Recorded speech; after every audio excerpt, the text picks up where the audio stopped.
السلام علیکم ناظرین، آپ دیکھ رہے ہیں رابطہ ٹی وی اور میں ہوں آپ کا میزبان محمد صلاح الدین۔ منظور شیخ صاحب ہمارے ساتھ ہیں۔ Thank you sir. سر جی 10 نومبر کو ایک اہم کیس لگنے جا رہا ہے قاضی فائز عیسیٰ کی عدالت کے اندر، اور یہ کیس ہے پرویز مشرف صاحب کو جو پھانسی دی کا وہ کیا گیا تھا، سزا دی گئی تھی اس کے اندر خصوصی عدالت میں، اس کے خلاف پرویز مشرف صاحب نے سپریم کورٹ کے اندر اپیل فائل کی تھی، اور اس کے بعد آپ کو یاد ہوگا کہ پنجاب ہائی کورٹ نے ایک فیصلہ دیا تھا جس میں انہوں نے خصوصی عدالت کو ہی اڑا دیا تھا۔ صحیح۔ اس کے خلاف پاکستان بار کونسل اور دیگر بار کونسلز نے بھی ایک سپریم کورٹ کے اندر ریویو داخل کیا، تو یہ دونوں کیس ملا کے 10 نومبر کو سننے کے لیے لگا دیے گئے، اور جو پرویز مشرف کے وکیل تھے سلمان صفدر صاحب، وہ بتاتے ہیں کہ جب تک پرویز مشرف صاحب ہوش میں تھے وہ کال کرتے رہتے تھے کہ یار میرا کیس کب لگے گا، کب ہوگا۔ تو یہ کافی عرصے بعد، تقریباً شاید 2019 کے بعد یہ جو ہے نا کیس لگ رہا ہے۔ کیا کہتے ہیں کیا ہوگا اس کیس کے؟ یار ہوگا تو پاکستان میں کیا ہوگا، ویسے ساری دنیا میں جو بھی کچھ ہوتا ہے تو اللہ کو پتا ہے، لیکن اس کیس کے حوالے سے 2-3 چیزیں جو ہے نا وہ ہمیں ذرا ریوائز کرنی چاہیے۔ مشرف صاحب کے اوپر جو غداری کا کیس ہے، وہ آپ کو پتا ہے کہ پورا جو انہوں نے جو آرڈر دیا تھا چیف آف آرمی اسٹاف اور سارا سب کچھ ان کا، اس کے بعد وہ ججز کا پورا ایک وہ ہوا اور ایک بڑی تحریک چلی، تو مشرف صاحب جو ہیں وہ کنٹینیوسلی ظاہر ہے کہ خبروں میں رہے نا۔ He was one of the dictators جو بالکل فل کمانڈ میں تھے، آپ کے سامنے تھا، اور یہ واحد ڈکٹیٹر ہیں جنہوں نے ماشاءاللہ ایم کیو ایم کو دوبارہ اس دور میں زندہ کیا تھا۔ اور 12 مئی کا واقعہ جو ہے، جس شہر میں ہم لوگ بیٹھے ہیں، بڑا انتہائی افسوسناک، انتہائی قابل مذمت جو ہے۔ ہم لوگ پارٹی نہیں بھی ہوتے ہیں، لیکن کچھ واقعات پاکستان کی تاریخ میں ایسے ہیں جن کی جو ہے وہ جتنی مذمت کی جائے وہ کم ہے۔ آپ نے دیکھا تھا کہ کیا ہوا تھا، یہ اسلام آباد میں کھڑے ہو کے انہوں نے کہا مکے لہرا کے دکھایا تھا کہ عوامی طاقت، ہاں انہوں نے مکے لہرائے تھے، 50-60 بندے مر گئے تھے سڑکوں کے اوپر، اور اس شہر میں، یہ شہر پتہ نہیں کیا کس قسم کا شہر تھا، ہاں اس دن تو آپ اندازہ کریں، ٹھیک ہے۔ تو اب یہ ہے کہ مشرف صاحب کو تو شاید انتظار یہ ہوگا کہ شاید میں آخری دنوں میں پاکستان آ سکوں، اس لیے وہ فون کرتے ہوں گے وہ وکیل سے، لیکن اس کے 2 پہلو ہیں۔ ایک تو یہ ہے کہ جو اپلیکیشنز جو ہیں یا جو پٹیشنز یا جو چیزیں عدالت میں پڑی ہیں سالوں سے، ہاں، تو ظاہر قاضی صاحب کا یہ ہے نا کہ یہ اتنی ساری ظاہر ہے کہ ایک مشرف کا یہ کیس یا کوئی اور کیس ہو جو انہوں نے وقت کی غضاضت جو ہے وہ نزاکت سمجھ کے یا مختلف ریزنز کی وجہ سے سرد خانے میں پھینک دیے تھے، وہ جنرلی آپ کے ٹوٹل نمبر آف کیسز کو تو بڑھاتے ہیں، ایسے ایک وہ پڑا ہی رہ جائے گا، ہاں ایسے بہت سارے کیسز۔ دوسرا یہ ہے کہ یہ کیس جو ہے، میرا یہ خیال ہے کہ قاضی صاحب اس کو بڑا سیریسلی سنیں گے، اور ویسے وہ سارے کیسز سیریسلی سن رہے ہیں۔ وہ اس کی ریزن یہ ہے کہ آپ نے دیکھا ہوگا کہ ریسنٹلی ان کا جو آبزرویشن تھا، انہوں نے ایک وکیل کو کہا کہ آپ جنرل ضیاء الحق کو صدر نہ کہیں، کیونکہ وہ بندوق کے زور پہ، میں انہیں صدر پاکستان نہیں مانتا، آپ مانتے ہوں گے تو صحیح۔ آرمی چیف جو بھی ہیں جنہوں نے ماشاء اللہ لگائیں، وہ بندوق کے زور پہ آئے نا، وہ تو آئے، ٹھیک ہے۔ اس کا مطلب ہے کہ جنرل ضیاء کے سلسلے میں جو چیف صاحب کا خیال ہے وہ کوئی ایک جنرل ضیاء کے حد تک نہیں ہے، کیونکہ مشرف کے جو اقدامات تھے وہ آئینی تو تھے نہیں، ٹھیک ہے۔ وہ جو چیز آئینی نہیں ہے تو سپریم کورٹ کے سلسلے میں، چیف جسٹس کے سلسلے میں، یا ہر وہ جو جج ہے جو آئین کے دائروں میں جو ہے وہ سوچتا ہے، تو ظاہر ہے کہ اس کو یہ سارے ڈکٹیٹرز جو ہے وہ غیر قانونی، غیر آئینی لگتے ہیں۔ تو میرا خیال ہے کہ ایک تو معاملہ یہ ہوگا کہ وہ کیس لگ کے اس کا جو بھی فیصلہ ہے وہ ہو جائے گا، اور میرا خیال ہے کہ سپریم کورٹ شاید اس کو ایسے نہیں چھوڑے گی، یہ میرا لاجک ہے۔ اچھا جی، اس کے اندر نا ایک اور بھی وجہ، یہ جو آپ نے بات کہی نا کہ وہ انہوں نے اپنا ایک مائنڈ ایک کسی اور کیس کے اندر وہ کیا تھا. اس کے علاوہ وہ جب جسٹس مظاہر نقوی کو ایلیویٹ کیا جا رہا تھا سپریم کورٹ کے اندر, تو جسٹس مظاہر نقوی وہ پنجاب ہائی کورٹ کے اس بینچ کا حصہ تھے, امیر بھٹی صاحب اور یہ, جنہوں نے اس خصوصی عدالت کو اڑایا. اس کے اندر بھی جو قاضی صاحب نے اس کے مخالفت کی تھی مظاہر نقوی کو ایلیویٹ کرنے کی, اور انہوں نے پورا ایک اس کے اوپر وہ لکھا تھا, نوٹ لکھا تھا کہ یار یہ انہوں نے کیا. بالکل. دوسری طرف اطہر من اللہ ہیں جو بھی آپ کو پتا ہے کہ وہ مشرف کے خلاف کیا ذہن رکھتے ہیں. تو وکلا کا یہ بھی کہنا ہے کہ بھائی جب جو دو ججز اپنے پوائنٹ آف ویو جو ہے ایکسپریس کر چکے ہیں تو ان کو اس کیس میں نہیں بیٹھنا چاہیے. آپ کی اس بارے میں کیا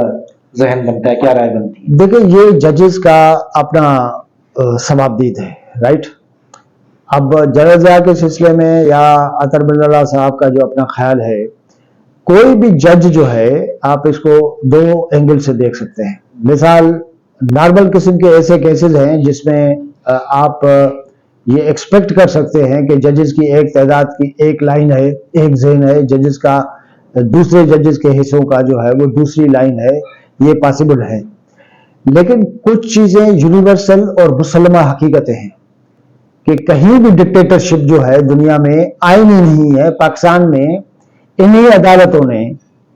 ان کو آئینی قرار دیا, ٹھیک ہے. یا دنیا میں جو ہمارے جیسے ملک ہوں گے اس میں ججز سے ویلیڈیٹ کراتے ہیں نا, آئین میں ترمیم کا اختیار دیا رہا سر مشرف کو, ٹھیک ہے نا. تو مطلب کہنے کا مطلب ہے کہ ان عدالتوں یا اس خیال کے ججز کو تو بالکل بھی جو ہے وہ ایکسپٹ نہیں کیا جائے گا نا کسی بھی طریقے سے اخلاقی طور پہ, کہ کوئی ججز کسی کو جو ہے وہ ویلیڈیٹ کریں, کسی کی ڈکٹیٹرشپ کو جو ہے وہ اس کو اسٹیمپ لگا دیں, اس کو آپ آئینی ترامیم کا اختیار دے دیں.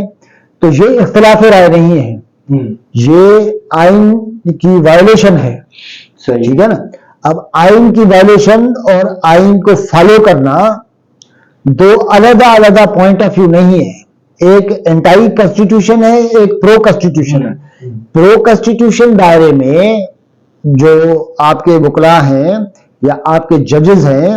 ان کے خیالات میں ڈفرنس ہو سکتا ہے, ٹھیک ہے نا. صحیح. لیکن میں نہیں سمجھتا کہ جو ہے وہ اس کی کوئی تک بنتی ہے کہ چونکہ ڈکٹیٹرشپس کو فلاں ججز نہیں مانتے تو اب وہ بینچ میں نہیں بیٹھنے چاہیے. تو اس کا مطلب ہے کہ بینچ میں وہ بیٹھنے چاہیے جو I don't find any logic. صحیح. اچھا یہ بھی تو دیکھیں نا کہ یہ جو کیس نہیں لگا اس میں جہاں مختلف چیف جسٹسز کی اپنا کیا میں لفظ بولوں پتہ نہیں نااہلی کا لفظ صحیح رہے گا یا نہیں رہے گا, انہوں نے نہیں لگایا, تو دوسری طرف اسٹیبلشمنٹ بھی نہیں چاہتی تھی نا کہ یار یہ والا کیس لگے یا اس قسم کے کیسز لگے. بھائی جب اسٹیبلشمنٹ وہ آپ کو فالو کرنا ہے تو وہ تو فالو کیا تھا نا آپ نے. مطلب ثاقب نثار کیا کر رہا تھا, بندیال کیا کر رہا تھا, کھوسا نے کیا کیا, گلزار صاحب نے کیا کیا تھا, ٹھیک ہے نا. وہ تو ان کو نصرت بلکہ اگر ججز کے اوپر بلیو کرے ایسے الزام آتا ہے. میں آپ کو ایک بات بتاؤں کہ میں بھی عام صحافی, میرے اوپر کوئی الزام لگے جس میں تھوڑا سا بھی میرا ٹلٹ اور وہ ہو تو یار آدمی مر جائے گا نا. آدمی کہے گا یار جج بہت بڑی بات ہے, بہت اعلیٰ مقام ہے. مطلب آپ کیا سمجھتے ہیں کہ انصاف کا جو ہے نا ذمہ داری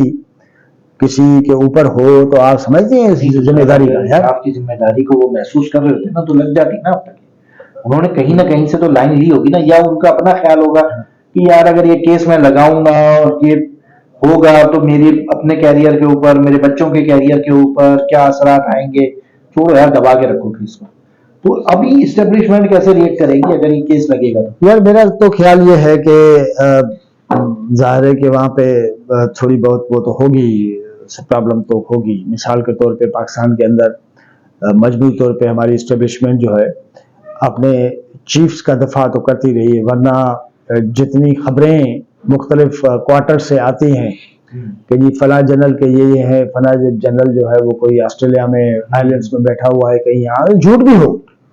لیکن سوال یہ ہے کہ آپ ان ساری چیزوں کو کہیں نہ کہیں ان کے اثر کو زائل کریں گے. اگر جھوٹ ہو تو آپ زائل کریں گے, کہیں گے نہیں ایسی بات نہیں ہے, ہم نے تحقیق کی ہے, ہم نے دیکھا ہے, ایسا نہیں ہے, یہ ساری میڈیا ٹرائل ہے, رائٹ. جب آپ اس پہ خاموشی اختیار کرتے ہیں تو عام طور پہ سمجھا یہ جاتا ہے، آپ نے ڈینائی نہیں کیا، کوئی ایسی چیز نہیں کیا، تو آپ کو یہ سمجھا جاتا ہے کہ جی آپ اس کے سپورٹ میں ہیں، رائٹ؟ تو ظاہر مشرف ابھی زندہ بھی نہیں ہے، لیکن میرے خیال میں کہ جنرلی جو ماحول بنا ہوا ہے سپریم کورٹ میں کوئی فی الحال کوئی ایسی اسٹریم یا کوئی ایسا وہ نہیں دیکھتا ہوں کہ جس میں سپریم کورٹ ہمیں نظر آئے کہ کہیں نہ کہیں وہ اس کا درمیانی راستہ یا ڈاکٹرین آف نیسیسٹی یہ وہ ہو۔ اب مثال کے طور پہ ایک کیس یہ ہے کہ جی عدالت کو اڑا دیا تھا ہائی کورٹ نے، اب چیف جسٹس یہ تو دیکھیں گے نا کہ اڑانے کا عمل صحیح تھا یا نہیں تھا۔ عدالت اگر مثال کے طور پہ اس کو واپس بحال کر دیا تو اس کا مقصد ہے کہ اس کا فیصلہ بحال ہو گیا۔ اب جب فیصلہ بحال ہے تو پھر فیصلے کے خلاف بھی سپریم کورٹ میں جو اپیل لگی ہوئی ہے، تو ظاہر ہے کہ اس کیس کو سنا جائے گا، اور اگر مشرف میرا خیال ہے کہ ہیں اپنا مرتکب پائے جائیں گے ٹریزن کے، تو میرا نہیں خیال کہ وہ یہ بھی تو ویسے ہمارا عدالتی نظام کیسا مطلب ظالمانہ ہے۔ مشرف صاحب پائے جائیں گے یا نہیں پائے جائیں گے یہ تو ابھی عدالت نے ڈیسائیڈ کرنا ہے، ایگزیکٹلی ظاہر ہے، لیکن وہ بیچارہ بندہ تو کہہ رہا ہے کہ اپنے وکیل کو فون کرتا تھا کہ یار میرا کیس کب لگے، کیس ہی نہیں لگتا۔ وہ ان کی نظر میں وہ تو اپنی زندگی میں اس کیس سے باہر نکلنا چاہ رہے ہوں گے نا، اپنے اوپر جو ان کے دھبا لگ گیا، داغ لگ گیا، اس کو دھونا چاہ رہے ہوں گے نا، چاہے سزا تو ان کو مل گئی تھی۔ نہیں کہنے کا مقصد یہ کہ سر یہ ایسا نظام ہے جو ایک اتنے پاورفل آدمی کا بھی کیس دوبارہ لگانے کے لیے تیار نہیں۔ بھائی مشرف صاحب کی ابھی اپیل کے بعد کتنے چیف جسٹس آئے ہیں؟ 3-4 تو گزر ہی گئے ہوں گے۔ ٹھیک ہے، تو ان کو ذرا تھوڑا سا مشرف صاحب کا خیال کرنا چاہیے تھا، انہی عرصے میں اڑا دیتے۔ لیکن مسئلہ یہ ہے کہ اپیل جو ہے وہ وکلا صاحبان کی تو تھی نا کہ بھائی ایسا نہیں ہے، ٹھیک ہے۔ چلیں بہرحال یہ کہ اب یہ 10 نومبر کو کیس لگے گا تو دیکھا جائے گا کہ کیا اس کے اندر ڈیولپمنٹ ہوتی ہے۔ ویری امپورٹنٹ، میرے خیال میں بڑا امپورٹنٹ کیس ہے، اور اس کا مطلب فیصلہ بھی بڑا انٹرسٹنگ ہوگا دیکھنا۔ ہاں اچھا، لیکن یہ کہ آپ لوگوں نے جو ہے یار پی ٹی آئی والوں کا کب جینا آسان کریں گے، ان کا جینا دوبر ہی رکھیں گے۔ پشاور ہائی کورٹ نے یار اجازت دے دی، آپ جاؤ جا کے کمپلین کرو، اسد کیسر کو اٹھا لیا آپ نے۔ اچھا فواد چودھری تو وہ گئے تھے گنگا نہا لیے تھے تو بھائی جان دیکھو صحیح نہیں نہائے تھے، ڈبکی نہیں لگائی تھی فواد چودھری نے۔ اس کا ریزن یہ ہے، اصل میں ایشو یہ ہے کہ 9 مئی کے میں کنٹینیوسلی کہتا آیا ہوں، 9 مئی کے کانٹیکس میں جیسے جیسے اندر تحقیقاتیں ہو رہی ہیں، مختلف لوگ جو ہیں وہ پردے کے پیچھے تو سارے انویسٹیگیشن ہو رہی ہے نا، تو آپ اور میں جو ہے وہ ڈبکی لگا کے آ گئے، ہم نے کہا کہ یار اب صاف ہو گئے یار، چلو صحیح۔ اچانک پتہ چلا کہ ہمارے کسی اور ساتھی نے کہا کہ سر یہ فلاں چیز جو ہے نا، یہ پتھر تو پھینکا ہی صلاح الدین نے تھا، اور یہ جو آپ نے دیکھا نا کہ یہ چیز جو ہے وہ آپ کو جو نظر آ رہی ہے گرائی ہے، وہ تو میں نے فواد کے کہنے پہ گرائی یا منظور کے کہنے پہ گرائی۔ تو اب اس ٹائپ کی جو سیویریٹی ہے، میرا خیال ہے کہ ایک ریزن یہ بھی ہے کہ جو آہستہ آہستہ چیزیں جو آ رہی، لیکن چونکہ الیکشن کا پورا ایک ماحول بنا ہوا ہے، اس میں ظاہر ہے کہ اس کا آپ اس امکان کو رد نہیں کر سکتے، کیونکہ چونکہ میرے پاس کوئی فرسٹ ہینڈ انفارمیشن تو ہے نہیں، اور میں کسی ایسی انفارمیشن پہ ریلائی بھی نہیں کرتا کہ مجھے کسی ایسے سورس میں جس کا کسی ایک کی طرف ٹلٹ ہو، اس کی انفارمیشن پہ میں آ کے خبر بریک کروں۔ ہمارے پاس تو بہت ساری خبریں ایسے بریک ہوتی ہیں نا کہ آپ کا سورس ہے وہ، اور جب آپ کے پاس خبر آتی ہے تو بڑے انڈیپینڈنٹ صحافی جو ہے وہ اس کو 3-4 جگہوں سے کسی نہ کسی طریقے سے وہ کنفرم کر رہے ہوتے ہیں۔ لیکن دیکھیں یہ جو دونوں کو اٹھایا ہے نا، وہ اس میں 9 مئی کی وجہ سے نہیں اٹھایا،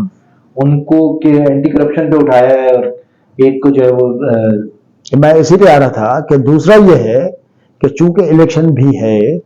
اور آپ نے کسی پارٹی کو یا کچھ لوگوں کو اپنے پورے جو نقشے میں کس جگہ پہ اور کتنا رکھنا ہے، یہ بھی تو بڑی امپورٹنٹ ہے نا۔ اب مثال آدمی کہے کہ یہ جو نیکسٹ الیکشن ہونے والے ہیں یہ 1900 جو ہے وہ 70 کی الیکشن کی طرح جو ہے وہ انتہائی صاف شفاف ہونے والے ہیں، تو یہ تو ظاہر ہے کہ احمقوں کی جنت میں رہنے والی بات ہے، ٹھیک ہے۔ پاکستان میں الیکشن جو ہیں وہ ایک خاص پیٹرن سے کرائے جاتے ہیں اور کوشش یہ ہوتی ہے کہ اس میں ہمارا اسٹیک جو ہے وہ برقرار رہے. صحیح. اب اس میں مثال کے طور پہ ان کو کہنا ہے کہ یہ 2-4 لوگ جو ہیں مثال طور پہ یار وہ پرویز الہی دیکھو آپ پاکستان کے اس وقت بڑے انقلابی لیڈر ہیں, کیا انہوں نے کچھ نہیں سہا یار, ٹھیک ہے, تو آپ کیا ایکسپیکٹ کر سکتے تھے کیا؟ یار میں بڑے حیران ہوں ان تینوں کے اوپر, فواد چودھری کے اوپر, شاہ محمود قریشی اور پرویز الہی. تو لیکن یار میں ایک چیز صلاح الدین, میں آپ کو ایک بات بتاؤں, آپ باقی چیزوں کو آپ چھوڑ دیں کہ وہ اس وقت گڈ بکس پہ نہیں ہیں, انہوں نے ساتھ نہیں دیا, انہوں نے کہنا نہیں مانا, اس کے لیے ہزاروں ریزنز ہو سکتے ہیں نا, لیکن انسان کو جو ہے وہ اپنی زبان پہ کنٹرول ہونا جو ہے نا وہ بڑا مسئلہ. یار آپ اندازہ کریں وہ زبان پر ہاتھ پیر بھی چلاتے تھے, ٹھیک ہے, اور وہ آپ کو یاد ہے اپنا چودھری صاحب جو ہے وہ پنجاب اسمبلی میں آپ کے ساتھ اچھا یا برا ہو رہا تھا, آپ یوں کر رہے تھے, یہ وہ پلسٹر بان کی پتہ نہیں کس قسم انہوں نے تو ہمیں تو اس عمر میں پتہ چلا کہ ان کی جو اداکاری کی صلاحیتیں ہیں وہ کتنی شاندار ہے, انہوں نے مطلب پالیٹکس میں بڑا ٹائم ضائع کیا ہے. اسد کیسر تو یار مولانا سے بھی مل کے آ گئے تھے, انہوں نے کہا تھا کہ اس وقت بات ہو رہی تھی کہ جی وہ یار آپ مجھے بتائیں ہاں وہ ایک ہمارے بڑے ساتھی نے کہا کہ جی پشتون جیت گئے, میں نے سوچا کہ پشتون تو جیت گئے لیکن اصل جیتنے والوں نے ابھی معاملہ اینڈ نہیں کیا. تو میرا خیال یہ ہے کہ ان کا ظاہر الیکشن سے تعلق بھی ہے, لیکن یہ ہے کہ جو لوگ ابھی جن کا قبلہ درست نہیں ہوا ان کو بظاہر سیدھا کرنا ہے, کیونکہ جو ہے وہ اسد کیسر صاحب ظاہر ہے کے پی سے ان کا تعلق ہے, وہاں پہ کھٹک صاحب بھی بیٹھے ہیں, وہ کہیں گے یار آپ مجھے لیول پلینگ فیلڈ تو دو, ٹھیک ہے. دوسرا یہ ہے کہ پی ٹی آئی کو پھر اتنا پی ٹی آئی کو ظاہر ہے کہ نا ہم بین کر رہے ہیں, کچھ الیکشن تو لڑنے دیں گے نا, لیکن آپ کو الیکشن ایسی لڑنے دیں گے کہ کچھ معاملات جو ہے وہ کچھ کنٹرول میں بھی رہیں. میرے خیال میں اس کا معاملہ یہ ہے. اور دوسری بات یہ ہے کہ آپ ایکسپیکٹ نہیں کر سکتے, میں کہہ رہا ہوں نا کہ میری خواہش, میرا پرنسپل اسٹینڈ ہو یہ ہے کہ بھئی ملکی اسٹیبلشمنٹ ہے, اس کا دور دور تک جو ہے پولیٹیکل معاملات میں عمل دخل نہیں ہونا چاہیے, یہ اصولی موقف ہے. لیکن آپ کے پاس ڈیٹا یہ ہے کہ اس کے علاوہ چلتا نہیں ہے, ٹھیک ہے, جب اور پریکٹیکل میں بڑا فرق ہے. پولیٹیکل پارٹیز جب اس نہج پہ, اس میچورٹی کی لیول پہ پہنچے, آپ اندازہ کریں. اب مثال کے طور پہ زرداری صاحب نے کہا کہ میں نے اتنی خدمات کی ہیں تو میرے خدمات کا صلہ جو ہے وہ ملنا چاہیے, ٹھیک ہے. تو ان کو جب خدمات کا صلہ نہیں مل رہا تو وہ کہہ رہے ہیں میں نواز شریف کو وزیر اعظم نہیں بننے دوں گا. بڑی بات ہے ویسے, ٹھیک ہے نا, یہ بھی یاد رکھنا چاہیے ہمیں, ٹھیک ہے نا. تو اس کا مطلب ہے کہ پھر آپ کو اگر اپنے گروہی اور پارٹی مفاد کے پس منظر نہیں سوچنا ہے تو ظاہر آپ دوسروں کے لیے جو ہے وہ ایک دروازہ کھلا چھوڑتے ہیں نا, کہ جی ہم لوگ جس جگہ پہ پھڈا بہت زیادہ آ جائے گا تو وہ کہیں گے یار ملکی جو ہے وہ انٹرسٹ میں یہ نہیں ہے کہ ملک میں جو ہے وہ اسٹیبلٹی نہ ہو, تو پھر آپ چھوڑیں تو تھوڑا سا ہم دیکھیں. مطلب یہ کہ سیاسی پارٹیوں کی اپنی لڑائی جو ہے اسٹیبلشمنٹ کے راستے کھولتی, ان کی گورننس اور پھڈا, جس دن پاکستان میں پولیٹیکل پارٹیز نے اپنی گورننس جو ہے وہ ٹھیک کر دی, بہتر کر دی, تو آٹومیٹیکلی پھڈے کم ہو جائیں گے. جب پھڈے کم ہوں گے تو پھر چانس آہستہ آہستہ کم ہوتا جائے گا. دنیا جہان میں اس طرح ہوا ہے, اور ملک میں جمہوریت کے لیے ایک سرٹن ماحول پیدا کرنے کی ضرورت ہے کہ آپ اور میں آئیڈیالوجیکلی بالکل ڈفرینٹ قسم کے لوگ ہیں نا, صحیح بات ہے, لیکن ہم ایک جگہ پہ بیٹھ کے بات کرنے اور کہہ کے لگانے, چائے پینے میں تو ہمیں کبھی نہیں لگتا کہ ہم ڈفرینٹ قسم کے لوگ ہیں. یہ تو سر ایک بڑا ایک آئیڈیل سچویشن ہے, اللہ کرے کہ ہو جائے, اور یہ ان کو احساس ہو کہ یار یہ سارا چیزیں کیسے جو ہے نا کی جائے. تو بہرحال سر ابھی اجازت لیتے ہیں ناظرین سے, اور ناظرین یہ کہ ابھی سلسلہ ایک تو 10 نومبر کو کیس لگے گا, باقی پی ٹی آئی کے لیے ابھی سخت وقت موجود ہے, دیکھتے ہیں آگے کیا ہوتا ہے. اجازت دیجیے, اللہ.